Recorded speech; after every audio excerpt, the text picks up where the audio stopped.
ఈ దావీదు కాపరి కదా, అడవులకు వెళ్ళి ఆ గొర్రెలన్నిటిని మేసుకొని సో ఆ పట్టణ ద్వారంలో ఎంటర్ అవుతుంటుంటే ఈ తాగుబోతులు వీళ్ళందరూ చూసి ఇతన్ని నవ్వేవారు, హేళన చేసేవారు. ఏమనంటే వచ్చాడురా వాళ్ళ నాన్నకి పొట్టలేదు, వ్యభిచారం వల్ల వచ్చిన కొడుకంట అని చెప్పి నవ్వేవాడంట.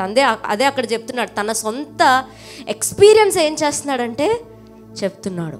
ఎంతటి బాధని ఈ దావీదు అనుభవించి ఉంటాడో. అతను అనుకుని ఉంటాడు, నేను ఏ పాపం చేశాను, మా ఊర్లో ఉన్న వాళ్ళందరూ నన్ను చూసి నవ్వుతున్నారు, మా అన్నలు నన్ను చేర్చుకోవట్లేదు. ఆఖరికి చరిత్ర చెప్తుంది, వాళ్ళ అమ్మ కూడా అతన్ని విడనాడిందంట. ఏమనంటే నీ వల్లే నాకు ఇన్ని కష్టాలు, నీ వల్లే నాకు ఈ శ్రమలు.